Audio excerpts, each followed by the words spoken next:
Hello there guys, it's me Unstable Voltage. Welcome back to episode 13 of Civilization VI as the Inca with the Gathering Storm DLC. It's been ages since I visited this series. The reason I actually stopped is mostly because the mod that I really like to play Civilization 6 with. I don't play with mods very often in many games, but in Civilization games there are a few UI mods, quality of life mods, generally ones that I'm okay with.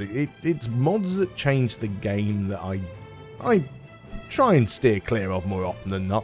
There are some games I play modded, but mostly I like to play vanilla games. But having mods that improve the interface, the quality of life, I do appreciate. There's a really good one for Civilization 6 called the Concise UI mod, which was introduced to me by Marbazir, and I really do like that mod.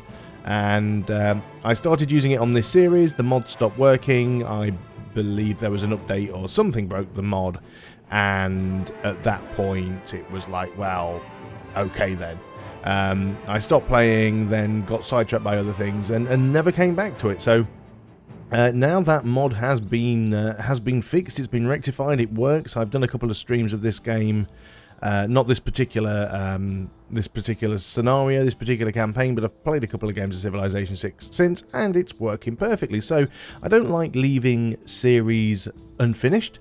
People were watching it and apparently enjoying it, and I would like to, see it through to its conclusion. So we are back. The only thing is, it's been so long since I've played, I can't actually remember what I was doing or where we were. So just having a little bit of a look around. So we have alliances with the Netherlands, with the Cree, and with the Indian Empire. We're not at war with anybody, although Amanitore really doesn't like us. We are on turn 237 out of possible 500, so almost halfway through the game. Looking a little bit short on trade routes here. Let's just have a quick look and just go through the world rankings. So we're in second place in terms of tech. The Netherlands are ahead of us. We do have more science per turn, and we're only one tech behind, so we are well on the way to catching up there. We are nowhere near a culture victory. We are actually leading in a domination victory now. Domination victory, I think, tends to go partially by how many capitals you've got, but also in terms of military strength. Religious I don't even play for, and we're leading in a diplomatic victory as well, even though nobody has any diplomatic points, so we're all technically in first place. Let's just have a quick look there at the domination victory. We have one captured capital, which is the Khmer Empire, so that's the reason why it's put us in first place. Not too sure what type of victory I'm going for at the moment. Can't even remember what we are playing on here. We're playing on King difficulty, on standard game speed. I believe this is a shuffle map, but I can't exactly remember, and I believe it's just on standard pace as well. Oh yeah, of course it's standard pace. The stream I played of this game a week or two ago, I did play on King. Couldn't remember what difficulty I'd beaten the game on, and also wanted to make sure that I didn't get completely steamrolled because I hadn't played in so long. But I completely steamrolled against the AI. So King is probably far too easy for me. I have actually completed Civilization 6 on Emperor, which is the difficulty level above King. So I really need to be sort of aiming at Immortal and then on to Deity. But we are going to go ahead and finish this game. So let's just go through the sort of end turn queue and work out what we need to get racked up here. Housing, amenities +4. Housing is looking a little low. We've got some wonders that we could potentially get. I'm not too sure how useful they're going to be for us, but amenities are always worth having, so let's get zoos in where we can. I mean, it's what we build the entertainment complexes for anyway. Also, we can get arenas as well. Now, we are full with housing here, which is going to be a little bit of a problem. Let us go. I mean, we can get aqueducts. Aqueducts do give some housing, but they don't give as much benefit if you are already next to fresh water. Although they did change slightly in the Gathering Storm, which I didn't realise. So, because Gathering Storm now gives you the ability to get drought, it actually prevents food loss if you have an aqueduct in that city. I believe the disaster intensity is just set to 2, which is the default for this. So there isn't really an awful lot we can do that gets us housing right now. Let's just get walls in there because we don't have them, and we probably really should get medieval walls wherever we can. Here, amenities are only at 3. We do have 1 spare housing. Nothing we can really build is going to give us any housing. Let's go ahead and get that stock exchange. You can never have too much money in Civilization 6. So we've got a civic boost. Some governors are established. Catastrophic volcanic eruption, which is nowhere near me. Foreign city gains independence. So that's this one. This is a city that was belonging to the Khmer, which has actually flipped. It is going to still rebel in 8 turns. It's most likely not going to flip over to me. It might have even been one that I owned. I can't even remember.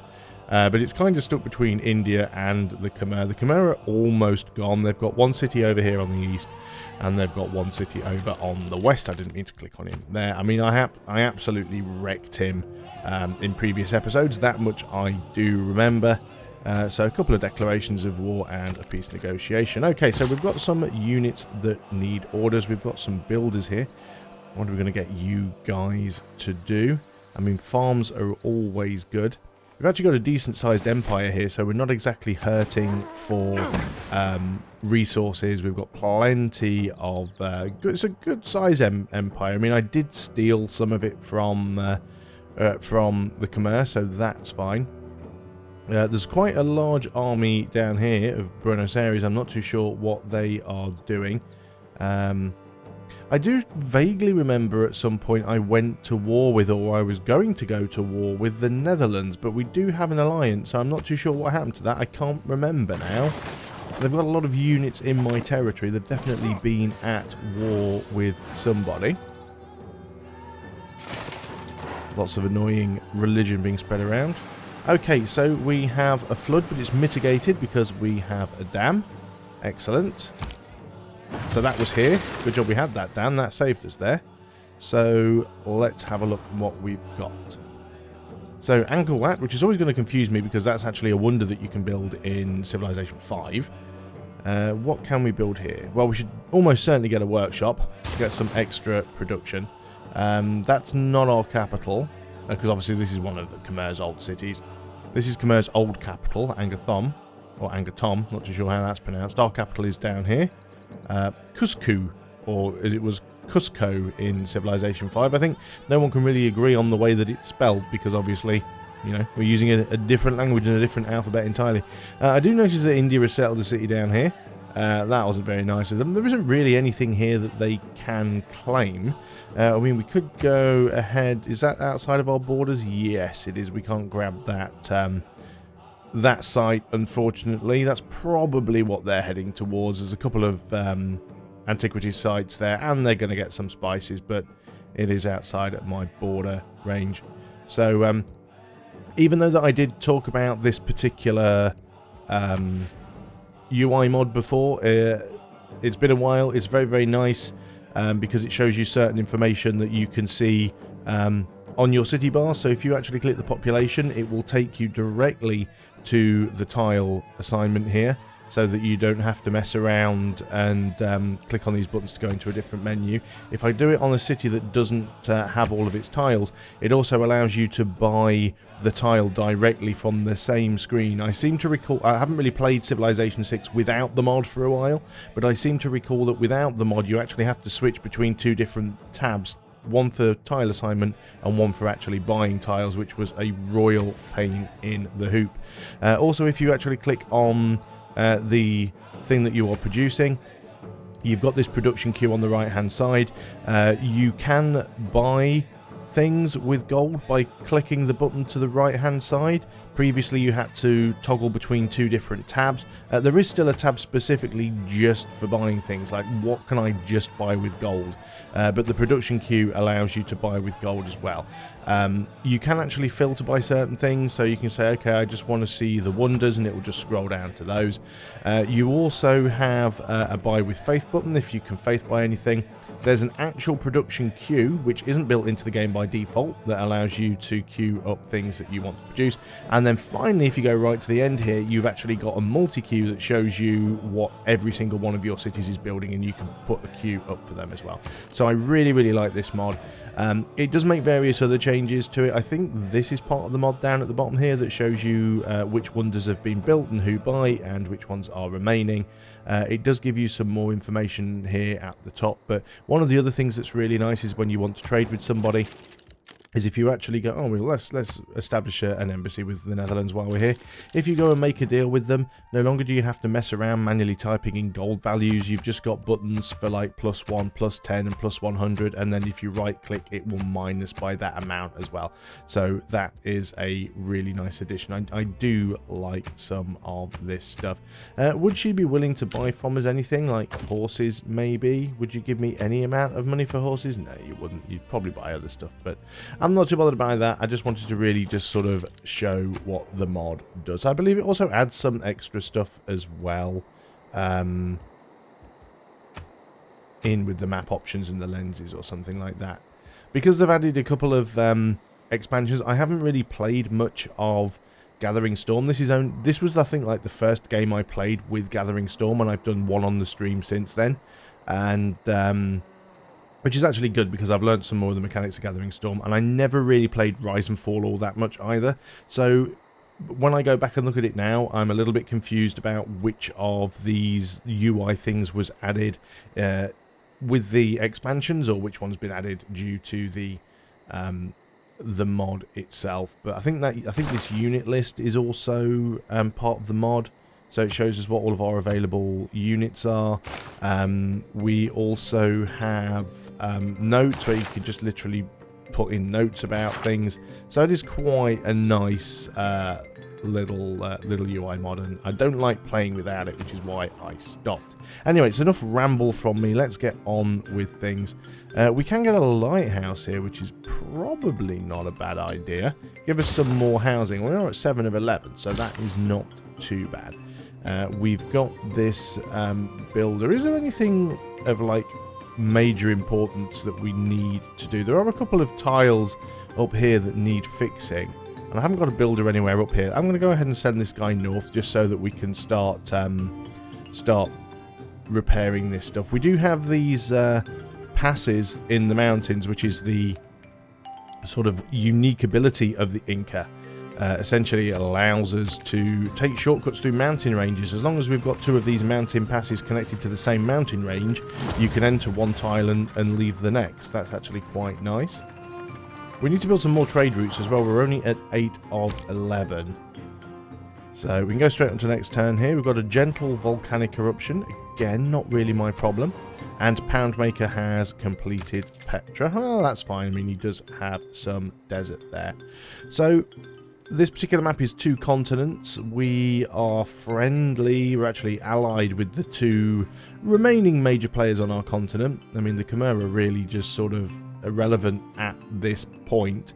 This actually looks like America is trying to take that city. That would be interesting if they're trying to pull that off. We've also got the Cree up here as well. We'll definitely keep our eye on that and see how that goes. We really need to think of getting over onto the other continent if we can. Just so that we can attack some of those people, especially Nubia, because Nubia doesn't like us. Now, we could probably go and try and take this city if somebody hasn't already nabbed it. Yeah, the Khmer's denouncing me. That is fine. It's to be expected. I mean, we did completely wreck their civilization. So, goodbye to you, sir.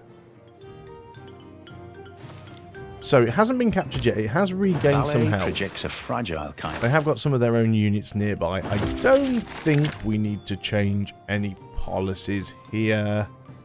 No, I think I'm fine to leave that as is. Do I have any military units that could get up there and potentially ninja that if we're fast enough? I mean, we do have a musketman with a general, but I'm not convinced that we can get into there past their musketmen. But yeah, well, I'm willing to investigate the possibility of that. Apparently, if I had oil, I could upgrade you to infantry. Oh, but I went outside of my own territory. That was a bit of a mistake, wasn't it? Okay, well, I'm not sure that there's any melee units around here that can capture this. It is going to flip in 5 turns. It's probably enough for us to get to it, so I might give that a try, actually. Let's choose a new civic. Let's get nationalism. It's only 4 turns. We've got the boost on it, so we may as well. We can gain another great general. Combat strength and movement to industrial and modern era units. Well, sure, we might as well grab him. Why not? Choose a production. There's a lot of stuff down here that we want to get, because this is one of the cities that we captured. So ancient walls are important. We can send an envoy. Is there any that we have a good number with, but we aren't suzerain of? No. We've got the only scientific one that we can find. Let's go and put some into Hong Kong. Gives us up to 6, so that will actually give us, actually gave us suzerain status, but it gives us the full production bonus from them. Excellent. So I can't do what I want with you. I'm just going to skip the turn with you for now, because I should have realised that I needed to upgrade you. I've actually got quite a few great generals, and I think some of these are probably out of date now. Oh, industrial units is fine. I know some of them do have an ability when you retire them, some do not. Let's just go ahead and sleep you for now, because I don't really have any particular use for you. So yeah, we will keep our eye on this and see what happens. I think America are just going to keep bombarding it with these caravels, but I don't think there are any melee units nearby that could take it. Obviously the Netherlands have a cavalry and a musketman up here, so potentially they could try and get in there. There is a Dutch ship over here that I've just seen as well, so I don't know if that's a melee ship. I think they're just range ships. You want to buy oil from me. Well, no, you're going to be irrelevant. Well, you're already irrelevant, but you're going to be non-existent very, very soon. You are attacking my men, which is a little bit annoying. So, World Congress, what do we want here? So, duplicates of the chosen luxury resource grant amenities. And plus strength... Plus 10 strength, combat, and religious for all units of this religion. Well, I'd prefer that to be my religion, or whatever my majority religion is. My majority religion appears to be not even Buddhism, Catholicism, mainly. Catholicism's falling, so maybe Buddhism. So potentially go for Buddhism there. And then duplicates of luxuries. So what luxuries do we have? I'm sure there was a thing that used to actually show what luxury items you had. Come on, I know it's here somewhere. History timeline, governors, great works. I'm probably completely missing it. Where are we? Trade route overview, espionage, era progress, list of reports. Is it in here somewhere? Resources. There we go. We just get straight up. No, not yields. It's really resources that we want. So is there anything we have multiples of? Here we go. So chocolate. So we've got chocolate. We've got... Is that wine? Salt. Wine we've got the most of, actually. I think that's wine. Let's go ahead and try that one then. So we want to pick wine. I'm not going to spend extra points on it. It's completely pointless. And we'll go for Buddhism here as well. Not even bothered about spending any of our diplomatic influence to try and force any of those through. I'm not fussed one way or another. It was actually pearls that, well, pearls give no immunities and plus 10 combat strength to Buddhism. So one of them went through. Innovation in the past 200 and years. there's sanitation complete. Well, she's fine. That gives us sewers. That's good because that will provide some additional housing in some places. We can get square rigging and chemistry. I think we should get chemistry because we can get research labs and also mountain tunnels. We don't really need mountain tunnels because we already have our unique ability that does the same thing. Acts as a portal on a mounting range, allowing units to move into it and exit from another portal at the cost of 2 movement, and trade routes travelling through it multiply gold they get from district at their destination. Can only be built on an adjacent mountain tile, cannot be pillaged or removed. Well, we want chemistry anyway, but yeah, I'm fairly sure that's exactly the same. Acts as a movement portal on a mountain range, allowing units to move on. Yeah, exactly the same thing. So kind of pointless because we just unlocked that early. This city's going to flip as well, actually. That is pretty cool because if we can get both of these cities, that puts us in a really good position. We can't get next to that city right now, so I'm going to go ahead and upgrade this unit anyway. That gives us some era score as well. So now we do have a stronger unit. He can't move on this turn, unfortunately, but he is going to end his turn in his own territory. We're almost at the housing cap here, so this actually gives us +2 housing. Let's go ahead and grab that. Again, this is another city that was captured. We're all right on the housing front at the moment. Getting things like a stable and a barracks could be useful. Let's go ahead and get the barracks then, because we do have that encampment there. We have a builder up here. I probably produced him to go ahead and start fixing these tiles. So let's go and work on that. The other builders arrived as well, so we can actually do these all at the same time. So if you wouldn't mind going ahead and fixing that, sir, and then you can go down and do the other one. Repairing something with a builder in Civilization 6 doesn't use any of its charges, which is good. And it is instant. I'm hearing things fire off. Is it whatever's going on over here? Yes, it is. If I can safely get in adjacent to the city and just let the ranged units of America and the Netherlands bombard it to death, then possibly I can get in and nab it. But we do need to try and get through to it, which is going to be a little bit tricky, because there are units in the way, and we can't get through the Khmer's territory either. Yeah, I'm completely blocked now because of Holland's units that are in the way. I'm guessing I can't get open borders with him at all, because he's got grievances on me. He has denounced me. Would you be... I don't even think you can ask for it, can you? Yeah, it's not even there. It's because he's denounced me. Can we demand open borders? No. So we can't even get through his territory at all at this point. Although this is going to flip, but it's 18 turns, so that's far too far away for us. Cusco, what are you going to do? Do we want to work on any of these wonders before we do anything else? Because we could get some culture, diplomatic favour per turn from starting a turn as a suzerain of a city-state. That's actually quite useful. And we could put it here on a tile that's just got 2 food and no improvement. So that's probably worth doing. Production up here at Angkor Thom. We have some amenities. Housing's not at the cap yet, so that could be a good place to get a trader. So let's go ahead and work on that. We could also get a religious unit and go ahead and fight this this apostle if we wanted to, because we can afford... We don't need that now. That can go away. We can actually afford, I believe, to buy... Now, which one of these is the ones that does the attack? So, missionaries convert, but may not initiate theological combat. Apostles can, and gurus can heal itself for all friendly religious units, but may not initiate combat. So, it's an apostle that we actually want. So, we can use this apostle to try and attack that apostle over here, I think. Because this is a Buddhist apostle, because we got it from a Buddhist city. So, let's see if we can pull that off. You go down there, you're going to repair that one. This builder, you're going to move here and repair that tile. I think this is pillaged as well. There seems to be smoke coming from it. Is that a pillaged tile? It is, yeah. And we've got another builder over here. That looks like a pillaged tile also. So just like pillaged tiles everywhere. So yeah, I want to move you over here, but I can't. So we're going to skip the turn. Hopefully you will get yourself some health back. And the general, of course, needs to skip also.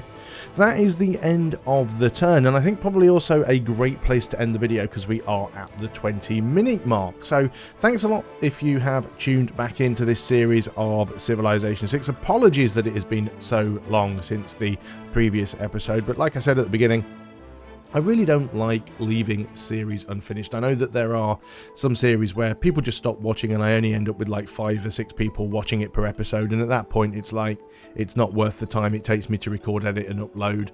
But while people are still interested in a series, I really hate cutting it short in the middle, so we will finish this through. And it never takes too long to play a game of Civilization 6. It's not like EU4 where it could be 100 episodes long, so we'll get to the end of this, we'll play another game on a high difficulty level, and hopefully it will be a bit more of a challenge. So thanks a lot for watching, guys. I will see you on the next video, and until then, goodbye for now.